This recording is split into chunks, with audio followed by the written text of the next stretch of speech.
So, good morning, my dear classmates, my fellow teachers, and of course to our professor, Dr. Uwe.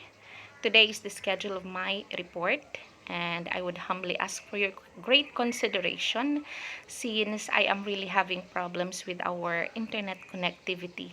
I've been looking for a place wherein I can attend this class and so that I could deliver my report smoothly. But sad to say, even in our school, we really have problems with our connectivity. So that is why I have looked for ways on how I could deliver this report, and I have decided to have it recorded and just play it during my schedule. So I hope that you are going to bear with me today, and I hope I could bring justice to the topic that is assigned to me. So I have to close the video so that we can proceed with the discussion of my topic. So my report is about the sound of language. It has something to do with phonetics. So how important is phonetics and how important is learning the sound or the correct sound of language? It is said that English is not spelled how it sounds.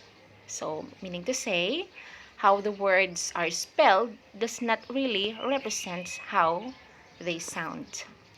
Just like, for example, we have the word herd looks like beard but sounds like bird. So the word herd and beard are almost spelled the same, but they don't have the same sound. Another one is we have dead looks like bead but sounds like bed.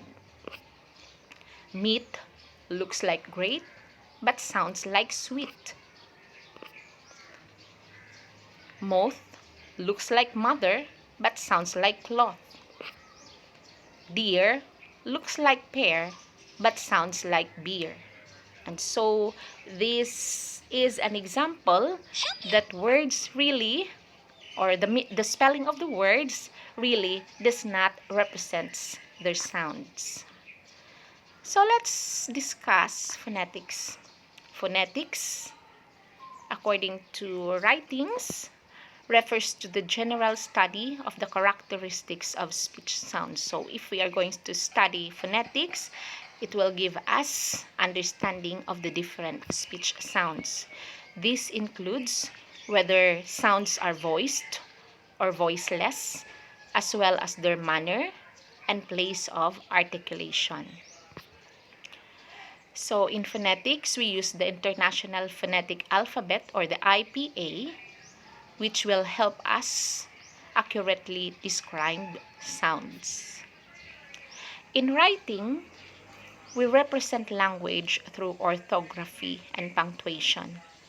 But when speaking, we construct words and phrases through individual sounds, and we use the pitch change, the intonation, and stress to convey different meanings. So meaning to say, the change in our pitch, how we talk, how we use intonation in our way of speaking, and the stress conveys the different meanings. So I am not going to elaborate more on this because other reporters will be talking about this one. The science of phonetics aims to describe all the sounds of all the world's languages. There are three types of phonetics. We have the acoustic phonetics, which focuses on the physical properties of the sound of language, such as frequency, intensity, and duration. We also have the auditory phonetics, which focuses on how listeners perceive the sounds of language. And then we also have articulatory phonetics, which focuses on how the vocal tract produces the sounds of language. Again, I am not going to discuss this one. I am not going to elaborate this one because other reporters were assigned to talk about these topics. So my task is only to give introduction of the sound of language, introduction to phonetics. Then we have the phonetic alphabet. As I have said a while ago, spelling or orthography does not consistently represent the sound of language. Again, how the words are spelled does not represent their sounds. Okay, there are some problems with ordinary spelling. Like, for example, number one, the same sound may be represented by many letters or combination of letters. The same sound may be represented by many letters or combination of letters, just like the following words. Okay, we have the word he, believe, Cesar, people, sees, see, key, sees, amoeba. So the underlined letters received the sound of E. So they have different spellings, but the underlined words receive the sounds of E. So it discusses what we have said, that the same sound may be represented by many letters or combination of letters. Another one is the same letter may represent a variety of sound. Just like, for example, these words. We have the letter A and how it should be sound. What sound does it receive rather? Like, for example, in the word father, the A there receive the sound of father. Then we have the word badly. The A there receive the sounds of badly. Then we have in the word many. The A there receives the sound of many. Then we have village and maid. The A there receive the sound of A. So again, the same letter may represent a variety of sound. How the sound is, or how the speech sound is produced. We have I think there are three ways. We have manner of articulation, which talks about how the sound is produced. Again, in the manner of articulation deals with how the sound is produced. So we have, for example, the vowels. The vowels is produced, or the vowels are produced rather by letting air flow through the vocal tract without any or with little obstruction. We all know that vowel sounds are always voiced. So what are the vowel sounds? We have the a, e, o, u. So they are produced by letting air flow through the vocal tract without any or with little obstruction. Then we also have the consonants. The production of sounds involves closure or some sort of obstruction of the airflow in the vocal tract. Consonants can be either voiced or voiceless. For example, the voiceless consonants, wherein the vocal cords spread apart and air passes unimpeded. Like these are the consonants which are considered as voiceless. We have the k, the f, and the t. Then we also have the voiced consonants, wherein the vocal cords draw together, creating a vibration. Just like, for example, we have the g, v, d. So these are voiced consonants. Then another one is we have the places of articulation.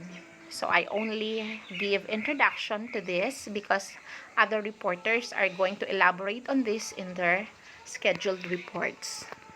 So the places of articulation has different types. We have, the first one is we have the bilabials.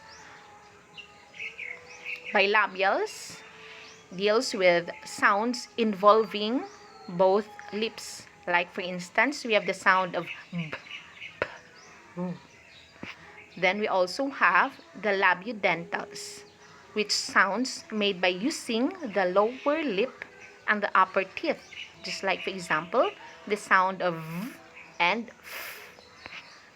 Then we also have the interdentals, which is made by placing the tongue against or between the teeth. Another one is we have the alveolars, which is made by using the tongue and the alveolar ridge. Like, for example, the sound of t, d, s, z, n, r. Then we also have the palatals, which is made when the center of the tongue approaches the palate. Another one is we have the velars, which is made when the back of our tongue touches the velum, just like, for example, the sound of k, g.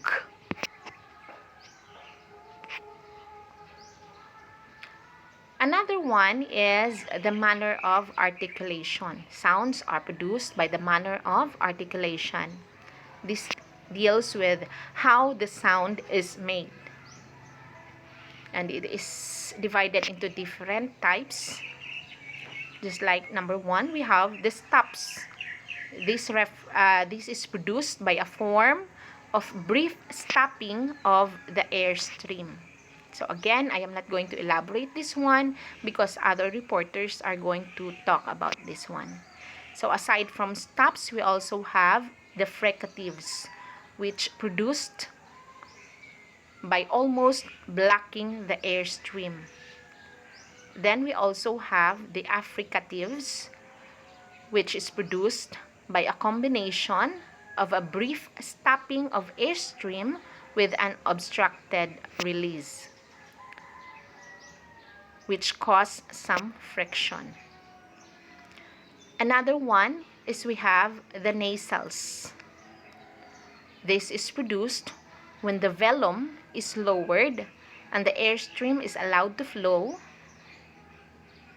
or the airstream rather is allowed to flow out through the nose, just like, for instance, the sound of mm, mm. So they are considered as nasals. Then we also have the liquids.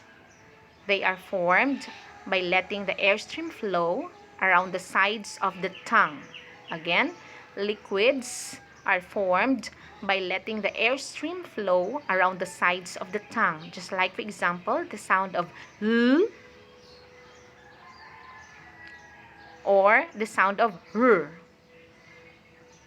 wherein the tip of the tongue is raised and curled back near the alveolar ridge. Then we also have the glides.